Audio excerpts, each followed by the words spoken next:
Hey, everybody. Welcome to the Daily Objective. And today we're going to be talking about Atlas Shrugged because today is, in fact, Atlas Shrugged Day, September 2nd. Why that is, my co-host will remind us in a moment. Please leave a like. Send over your super chats with some of your favorite scenes from Atlas Shrugged or just to show your support, and hit that join button to become a member of the channel. All right. Please welcome not only Nikos Rucka, but also his trainer, Bob, who is, in fact, seems to be a big fan of Atlas Shrugged as well. Welcome to the show. Bob is my training partner. Those of you who follow me on Instagram know him. So in honor of Bob today, let's make the super chat rain. So 2nd of September is an important day. It's the day that is important things happen during the book. And this is why September 2nd is considered International Atlas Shrugged Day from Ayn Rand's fans. So we're going to talk about 3 favorite scenes, what we got out of them. So let's start with Ragnar. What is your favorite scene from the book? All right. Well, we'll start with one that always struck me. Now we're going to have spoilers. I don't think we could do this without spoilers. So if you have not read Atlas Shrugged, pause the show, go read Atlas Shrugged, and then come back and hit play. All right. So when Rearden is on trial, and he responds to the allegations by saying, like, I will not, like, obviously paraphrasing very liberally here, but like, I will not comply with a society of cannibals, or I don't believe I'm living in a society of cannibals, something like that, using the imagery of cannibalism.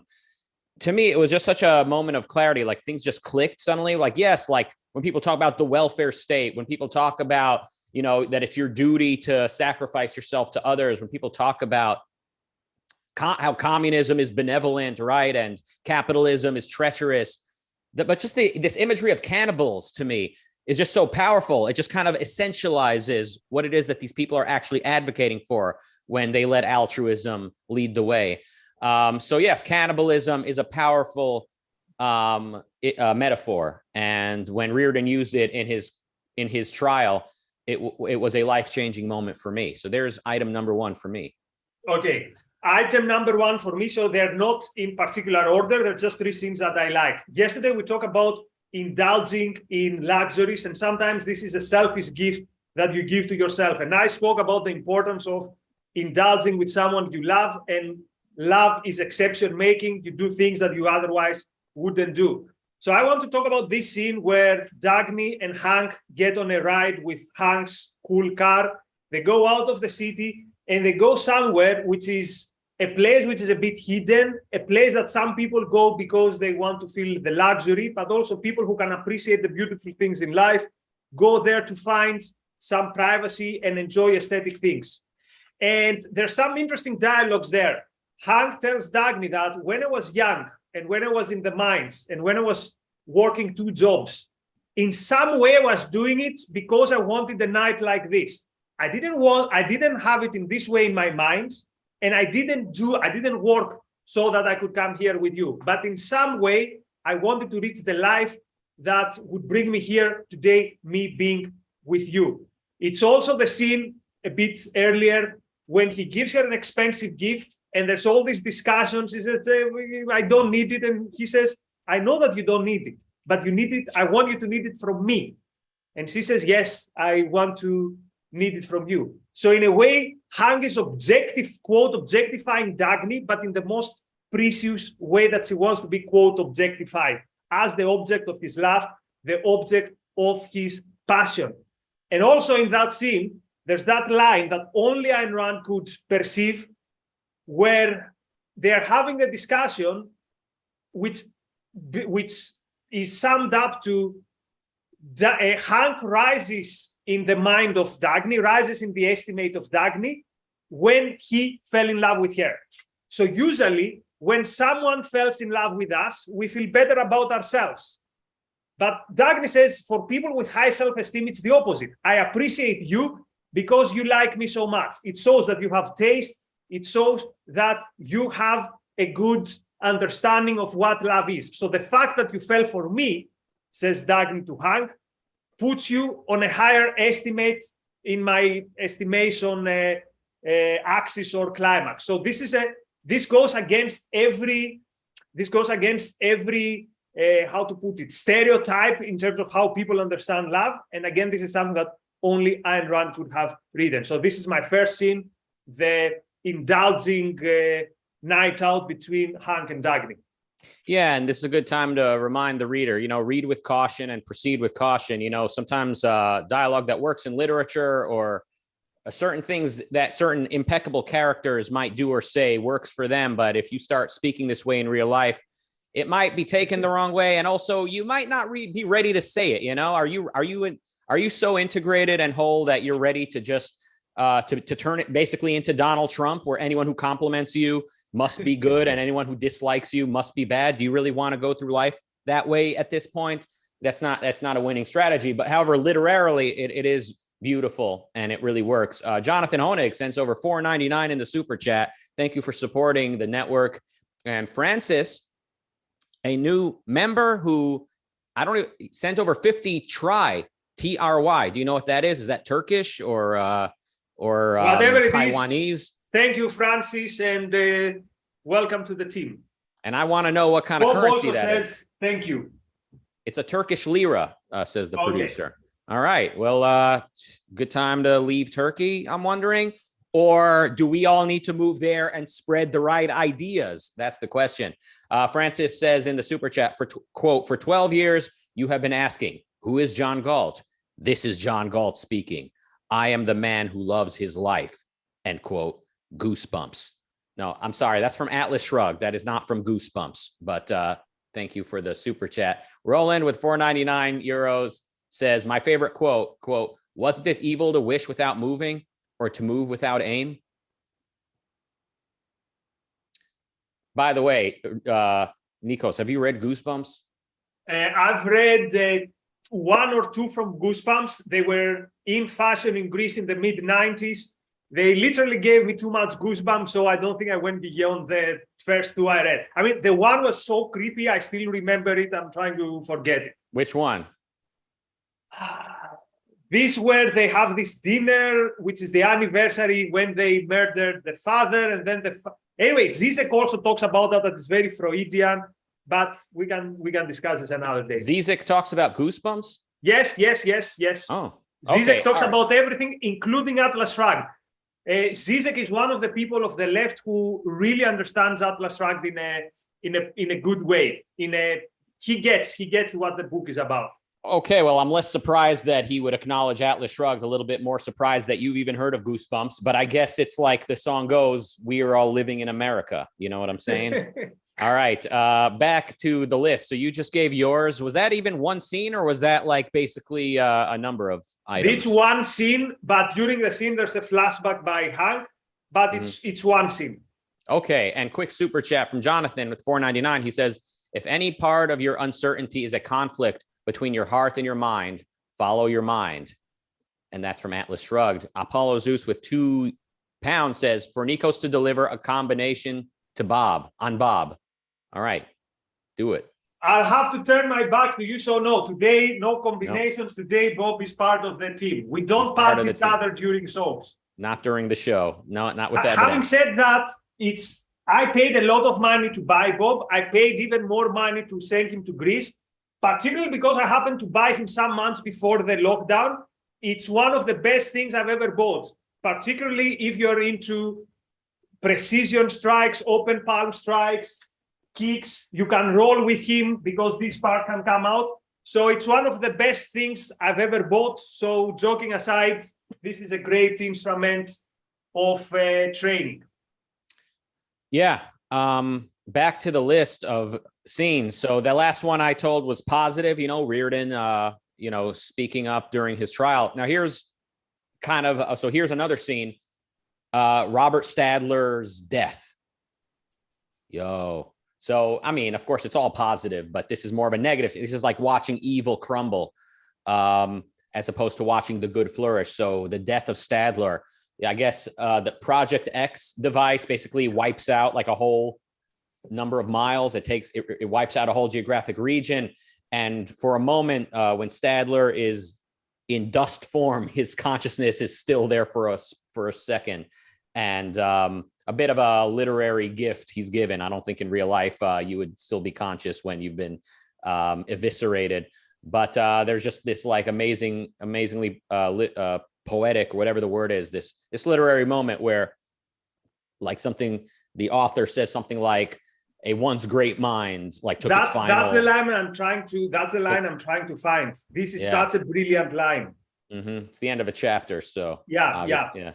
Wonderful and gripping, and like so many scenes in Atlas Shrugged, it is startling and important. So that's mine. Do you want to keep searching, or do you want to? No, I'll jump to my second scene. It's not one scene, it's two scenes that are very similar, and it's Francisco carrying himself in parties, in Hank Rearden's party and in James Taggart's wedding. Hank Rearden's anniversary party perhaps is my favorite scene throughout the book.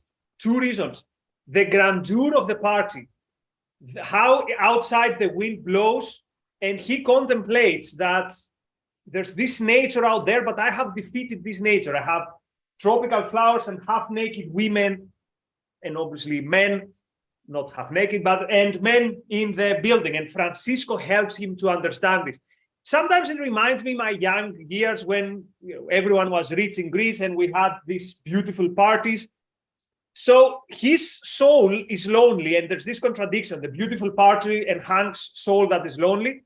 And Francisco comes at that moment and throws him like a life jacket, a spiritual life jacket, a life jacket of someone who understands him. And he does it in a way which is very, very, very respectful. And he has heard so many things about Francisco, and yet Francisco is quite different. And the other scene is Francisco carrying himself in James Taggart's wedding. His wit, his back and forth from the ridiculous people, the quote intellectuals who are there. That line where that lady asks him, Senor D'Anconia, what is going to happen in the world? And he says something like, exactly what it deserves. And she says, oh, how cruel. So and of course, then is when he gives his money speech. So this is how life should be. And as Rand says, almost everyone in the party wears nice suits, but it's only Francisco who does not embarrass the suits that he's wearing. So celebrations are for those who have something to celebrate. So our heroes get a glimpse of how life should be for them, and not for all the horrible people who surround them. Why horrible? Because literally they want to destroy them. So the worst enemies of Hank are in these parties, and he still hasn't got the self-esteem to tell them some very bad words. Yeah, if I check the comments here. Yeah. So our great producer gave us the quote from the chapter, the quote on Stadler's demise. Yeah, I'll read it in a moment. But yeah, I recall if it's the same scene, the people are talking. They're saying at this party, the era of money is over. Like the era of money is behind us, and we're going to usher in a new era, an era of, and then they hear a voice saying, the aristocracy of pull. Pool. No, it's pull, not pool. Pool is a game. They. All right. Here's the end of the chapter from my last item. The producer sent it to us. Quote: on the site of what had once been Project X, nothing remained alive among the ruins, except for some endless minutes longer, a huddle of torn flesh and screaming pain that had once been a great mind. Where are the people who say that Rand is not a great writer? Like, oh, okay, but he doesn't really know how to write. Seriously? These lines are very difficult, not very difficult. These lines are unique. The way she captures the characters, their feelings, the moment is unique. So even if you don't like the ideas, I think you will enjoy Atlas Shrugged as a work of fiction. You asked, where are the people who think Rand is not a great writer? And Christopher in the chat said, reading Goosebumps. I think he was answering you. Okay, you just went, right? So it's my turn again? Yep. So so here's another positive one. When Dagny is in the valley for the first time and she's kind of taking the tour and meeting people there, and she sees a couple of kids, and the way the author describes them, like they have a look on their face like they had never realized they were lied to, kind of, I think, implying that most of us living in the world as it is, at a certain point in childhood, we kind of realize the adults around us are compromised and that they have not given us the full truth and they have lied to us in some way or another. And these kids are in the novel, are in the valley, are uncorrupted.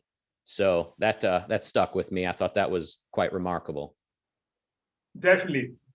And so now I have to go with my third scene. The third scene is our first introduction face to face with Ragnar the pirate. So the context is that Philadelphia is probably based what many American cities are today, which is a very dangerous place. Hank Rearden has left his house.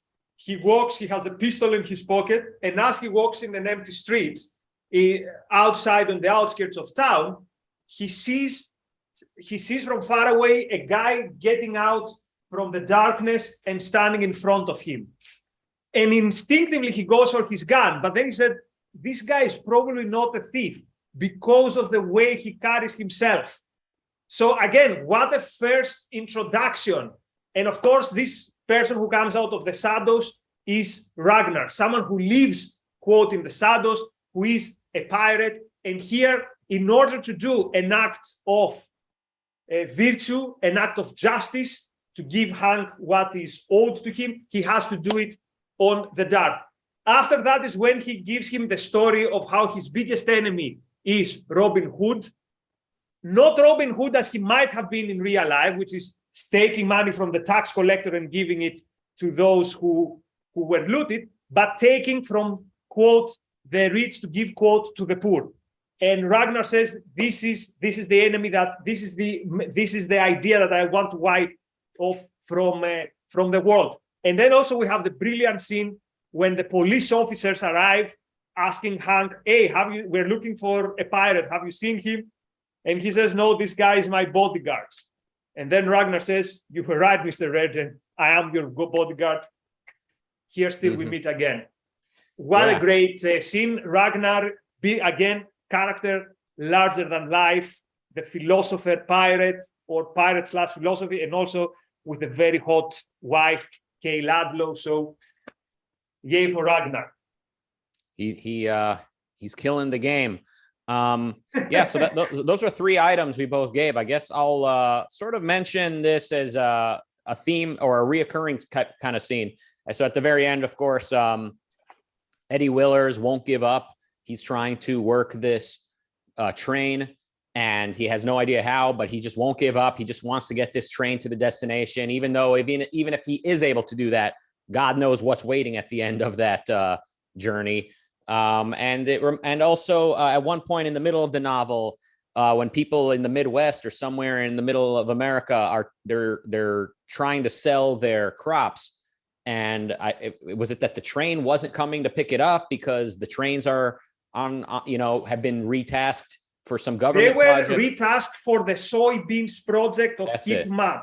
Yeah, so the hillbillies start fighting amongst each other, and they just start losing their mind, and some of them they just start walking. They just start pulling their donkey or riding their donkey, and they just don't care if they die in the process. Like they have one focus in life, which is to get these grains to where it is they need to get them. So similar to the Eddie Willers scene, there's just this kind of this theme of determination. Even if a little bit sort of detached from the facts on the ground, shows the perseverance and the need for a human being to kind of have a purpose and to strive for something, and how irrationality and force around you gets in the way of that, and that's very tragic. So that's kind of like both a positive and a negative sort of scene or number of scenes. Right there. So the theme of the scene you described could be "Don't let it go," and we see it many times in the book. Another very beautiful moment is when the Tramp, Dagny sees the Tramp, who is about to jump from the train. He has one bag with all his belongings, which is probably nothing, but he holds it before he jumps from the train, and Dagny sees some dignity in it and says, "No, don't jump. come in my wagon, and she offers him a nice dinner. This is the answer to the people who have no idea about Ayn Rand. Like, oh, Ayn Rand hated the poor. No, the heroine literally saves someone from jumping out of the train and then offers him a dinner in her private coach, because she sees something. She sees the dignity, and she sees the struggle against the suffering in this poor guy. So yeah, don't let it go is the theme, which is throughout the book. Right. That is a theme. Now, who is Tony? Because people in the chat are talking about Tony. Do you remember who that is? Tony who? Oh, the wet nurse. Yeah. So if I had to pick the most painful scene, it wouldn't be the train accident, because it has some very, very, very interesting stuff. The two most painful scenes are the death of Cherryl Taggart. And again, Ayn Rand so beautiful says she runs to her death like something, she puts it something like an animal who runs for its life. So she runs for her life, jumping to her death, basically. Again, what a brilliant piece of writing. And also the last moments, the last painful hours of the wet nurse, who we've had a U-turn of character, and he goes after values. He didn't believe in values, but now he gives this struggle to warn Hank and to show him that his admiration and their love, and Hank in a way treats him as a son, and it's heartbreaking. It's one of the most difficult scenes to read in the book. Mm-hmm. So people like Jordan Peterson have sort of disparaged Rand's novels and saying like there's good guys and bad guys, and like who's going to win, or it's too simple.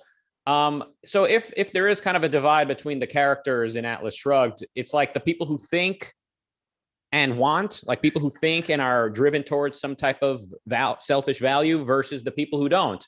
So it's not like the businessmen are good and the government are bad, like so many people today want to draw it, or vice versa. It's like the people who are, to the extent people are thinking and coherent and focused, they are like on the good side of the story. And so someone like the wet nurse sort of maybe starts off kind of thoughtless and kind of ends up finding some honor throughout the novel, whereas someone like Cuffy Meigs, if I'm pronouncing that, Cuffy Meigs, yeah, he's just kind of a schnook. He's just kind of like a thoughtless bureaucrat from his appearance to his departure.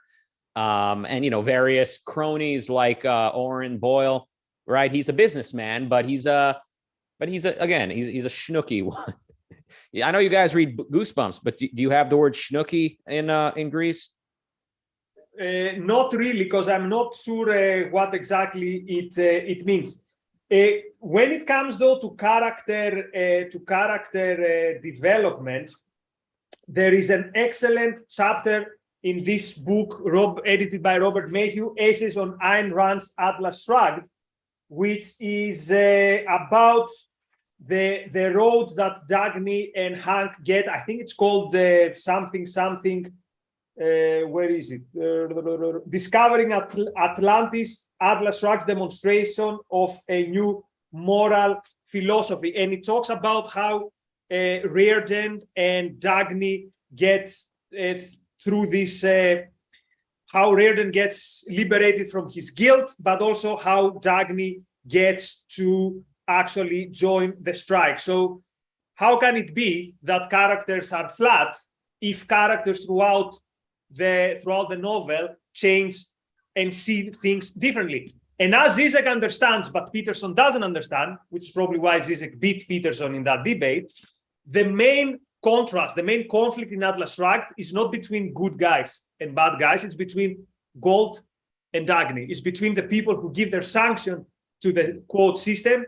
Without them, the system will collapse, and between the people who withdraw that sanction. So Jordan Peterson needs to do more work when it comes to understanding Atlas Shrugged. Reading it could be a good start, or rereading.